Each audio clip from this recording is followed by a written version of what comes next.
right, look, here's the deal. Your number one wealth building tool is your income.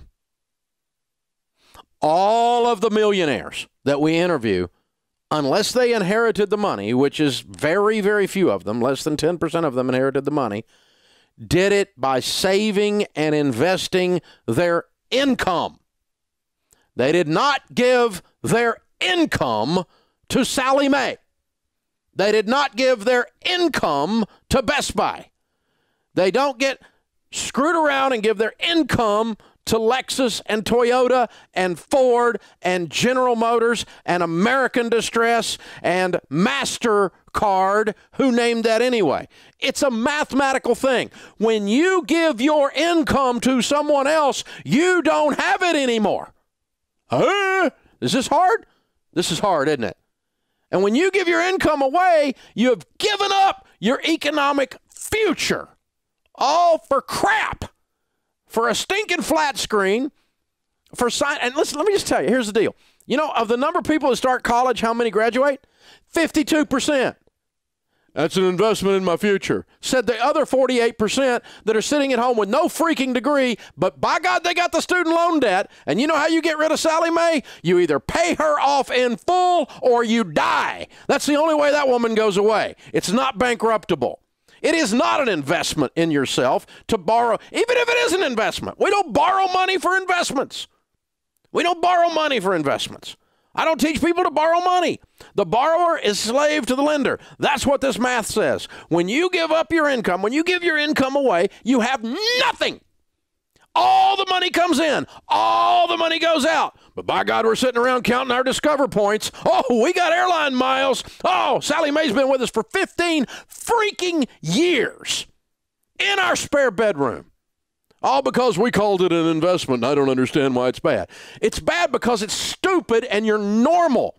70% of the Americans are living paycheck to paycheck. That's stupid because you're living in one of the wealthiest countries the world has ever known, and there you sit like a rat in a wheel. Run, run, run, run, run. Why? Because student loans are an investment and I'm going to Best Buy. This is just stupid.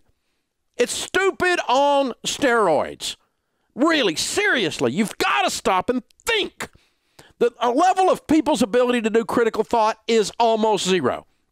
Good Lord. I get airline miles. Said no millionaire ever.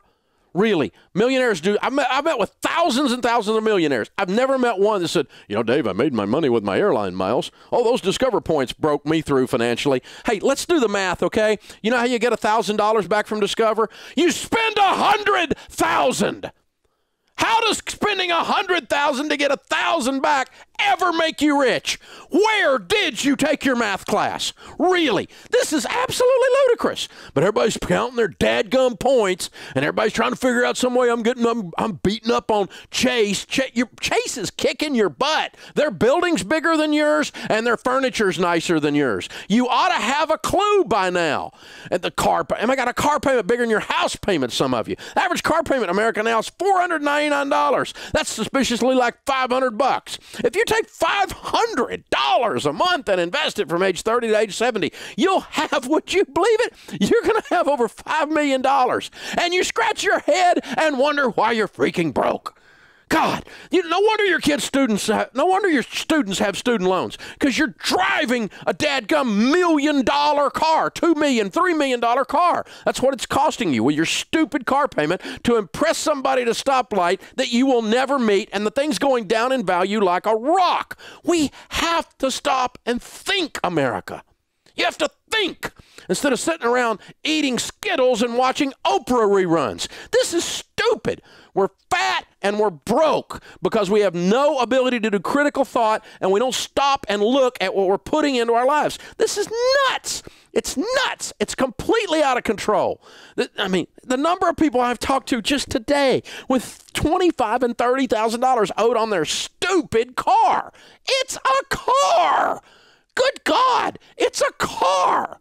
What does it do? It takes you from here to there. Now, I don't mind you having a $25,000 car. All of my cars cost more than $25,000, but I freaking paid for them, and they're a very small percentage of my life, a very small percentage of my income. Think, think, think. Seriously. So, credit cards, stupid. Stupid. Student loans, stupid. Car payments, stupid on steroids. Borrowing money on your house to put granite countertops in. Somebody ought to smack you. That's stupid. It's stupid. You have to stop and think again. It's because you're killing yourself. You make enough money to retire a millionaire or a multimillionaire. You make enough money that your kid ought to have a college fund fully funded and they can go to school without being part of the freaking student loan crisis. But by God, you had to have a bass boat so you're $32,000 in debt because those fish were outrunning you. God, think. Quit being grown-up children walking around in grown-up bodies. Children walking around in grown-up bodies. Adults devise a plan and follow it. Children do what feels good. This ridiculous, impulsive nature of we think we're going to borrow our way into wealth it's out of control, guys. We've got to stop this. It's killing you. It's killing you. While I'm sitting over here piling up money like it's dadgum nothing, and some of you are sitting there broke. Why? And then going, oh, I'm going to borrow money at Best Buy. Oh, geez, I'm going to kill you. Seriously. I'm going to go borrow, get a student loan and invest in myself. Yeah, you're going to spend $140,000 and go in debt and get a degree in freaking left-handed puppetry. That's just dadgum stupid. It's just stupid. You have to think, people. You have to think. Quit giving your most powerful wealth-building tool away. It's your income. You're making everybody else rich. Think.